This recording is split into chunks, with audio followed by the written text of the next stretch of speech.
Vamos falar hoje da região que é colocada como berço das civilizações da humanidade, a Mesopotâmia. Situada entre os rios Tigre e Eufrates, foi palco de inovações que mudaram o mundo, como, por exemplo, a escrita cuneiforme, as primeiras cidades, os códigos de leis e uma cultura rica que influenciou sociedades por milênios.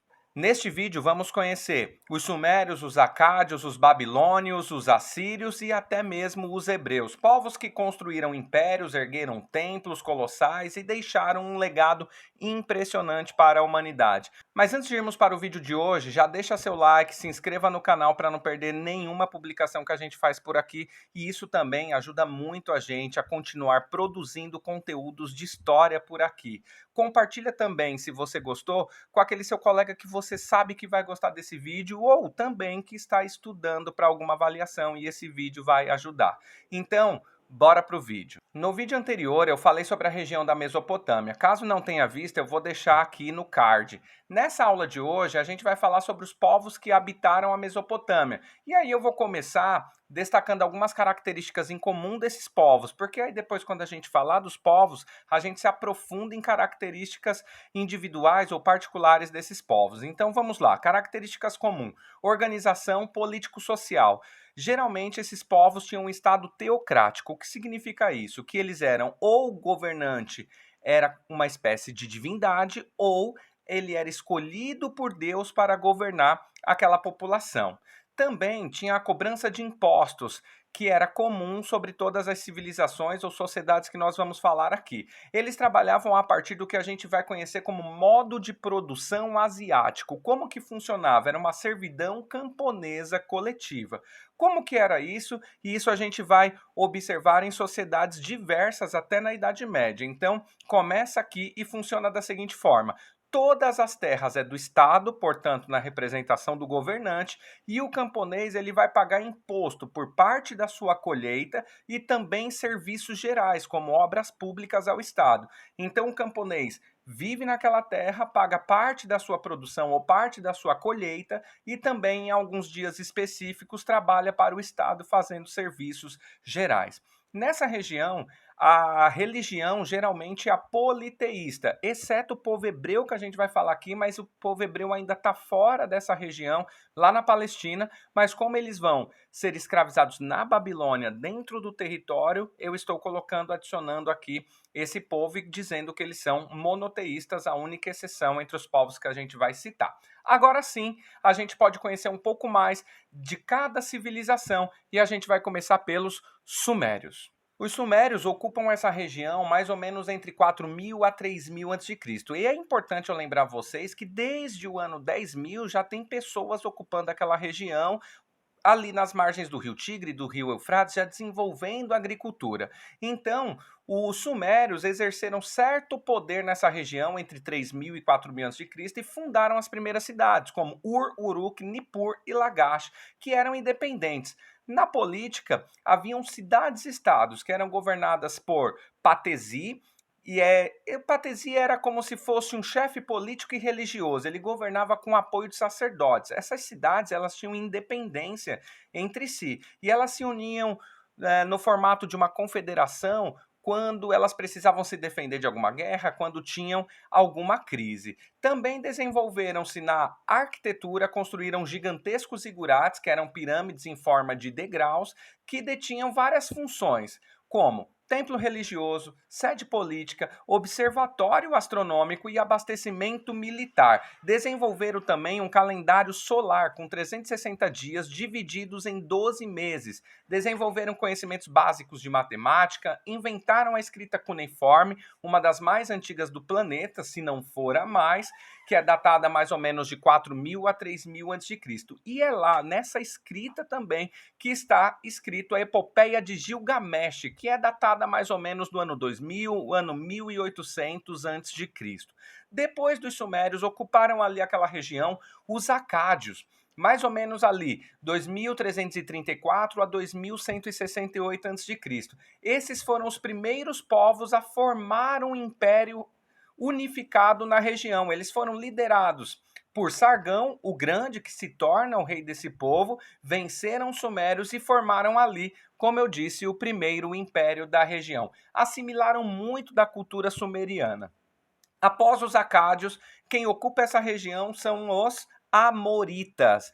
E eles ficam conhecidos também como babilônicos, porque eles fazem da cidade de Babilônia a sua sede governamental. Foram dois impérios babilônicos diferentes. Então vou citar o primeiro aqui, que é de 1792, e aí tem fontes que alternam essas datas até 1750 ou até 1595 a.C. Então encontrei diversas fontes com diversas datas. Enfim, os amoritas ou babilônicos formam o primeiro império babilônico. O mais importante imperador desse período foi Hammurabi, que, muito conhecido, criou o primeiro código de leis escrito, que fica conhecido como Código de Hammurabi, ou também Lei do Talião. Talião, que vem do latim, que seria mais ou menos um tal qual. Dessa forma, a punição é tal qual o delito que foi cometido. Considerava-se, então, a classe social, no caso dos escravizados, que era colocado mais ou menos como objeto. Então, a lei funcionava da seguinte forma: se um homem livre comete um crime contra outro homem livre, o crime que ele cometeu, a punição é tal qual, igual, e aí ele vai ser punido. Agora, se um homem livre comete um crime contra um escravizado de outra pessoa, ele tem que dar um outro escravizado para essa outra pessoa, ou então, no caso de um ferimento que leve à morte,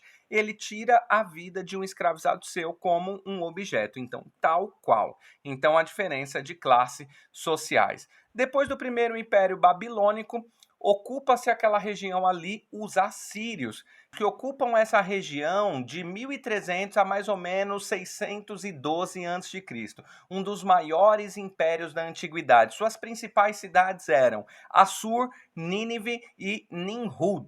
O império era muito militarista, eles usavam ferros e cavalos na guerra e, pelos relatos, utilizavam de extrema violência contra os povos dominados, que por muitas vezes se rebelavam dentro do próprio império, e é isso que vai causar diversas questões sociais internas para ocasionar o fim desse império. Logicamente, também assimilaram elementos das culturas dos povos dominados, onde a gente pode ver a biblioteca de Nínive, que na época era a maior biblioteca do mundo, organizada sob o governo de Assurbanipal. Depois dos assírios, nós vamos ter o segundo império babilônico. Dessa vez, quem vai dominar são os caldeus, mais ou menos entre 612 a 539 a.C. E vai ter como principal imperador aqui um homem chamado Nabucodonosor, que é responsável por uma grande extensão territorial, chegando a ocupar até a Palestina.